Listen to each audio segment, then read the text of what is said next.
હવામાન વિભાગે નાઉકાસ્ટ બુલેટિન જાહેર કર્યું છે। બપોરે 1 વાગ્યા સુધી 12 જિલ્લામાં વરસાદનું એલર્ટ આપવામાં આવ્યું। ઉત્તર ગુજરાત, સૌરાષ્ટ્ર, કચ્છના જિલ્લાઓમાં એલર્ટ આપવામાં આવ્યું છે। કચ્છ, બનાસકાંઠા, સાબરકાંઠા, પાટણ, મહેસાણામાં વરસાદનું એલર્ટ આપવામાં આવ્યું છે। સુરેન્દ્રનગર, મોરબી, જામનગર, દ્વારકામાં પણ આગાહી કરવામાં આવી છે।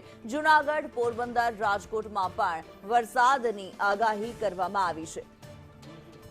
ત્યારે ન્યૂઝ રૂમથી અમારી સાથે પ્રીતિ જોડાયેલા છે। પ્રીતિ, હવામાન વિભાગે નાઉકાસ્ટ બુલેટિન જાહેર કર્યું છે, કમોસમી વરસાદની આગાહી કરવામાં આવી છે। બિલકુલ કિન્નરી, જે સમયમાં રાજ્યના અલગ અલગ જિલ્લાઓમાં 40 થી 41 ડિગ્રી એટલે કે કાળઝાળ ગરમી પડતી હોય છે, એવા સમયમાં અલગ અલગ જિલ્લામાં ક્યાંક 35 થી 37 ડિગ્રી તાપમાન રહેતા ગરમીથી તો રાહત મળી છે, પણ અહીંયા ચિંતાનો વિષય છે કમોસમી વરસાદ, માવઠું। ત્યારે વિંડીના માધ્યમથી સમજીએ કે આખરે કયા કયા જિલ્લામાં અત્યારે વરસાદની આગાહી હવામાન વિભાગ દ્વારા કરવામાં આવી છે।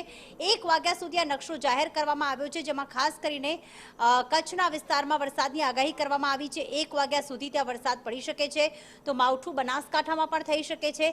સાથે સાથે અહીંયા મહેસાણા છે, સાબરકાંઠા છે, આ બાજુ પાટણ છે, ત્યાં પણ વરસાદની આગાહી કરવામાં આવી છે। થંડરસ્ટોર્મ એક્ટિવિટી અને 40 થી 50 કિલોમીટર પ્રતિ કલાકની ઝડપે પવન પણ અહીંયા ફૂંકાઈ શકે છે।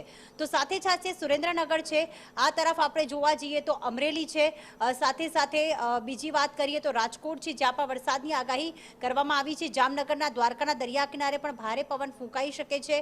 દેવભૂમિ દ્વારકામાં પણ 40 થી 50 કિલોમીટરની અંતરે પવન ફૂંકાઈ શકે છે। સાથે પોરબંદરના દરિયા કિનારે પણ આવો જ માહોલ રહેશે। અને સાથે જો વાત કરીએ તો હાલમાં આગાહી જે કરવામાં આવી છે, આ 12 જિલ્લામાં કરવામાં આવી છે, અને જેમાં રાજકોટ અને સાથે સાથે જૂનાગઢનો પણ સમાવેશ થાય છે। એટલે કે આ 12 જિલ્લા એવા છે કે જ્યાં નાઉકાસ્ટ બુલેટિન જાહેર કરીને કમોસમી વરસાદની આગાહી કરવામાં આવી છે। આ જ વિસ્તાર એવા છે ખાસ કરીને સૌરાષ્ટ્રના કે જ્યાં ખેતીના પાક વધુ થતા હોય છે।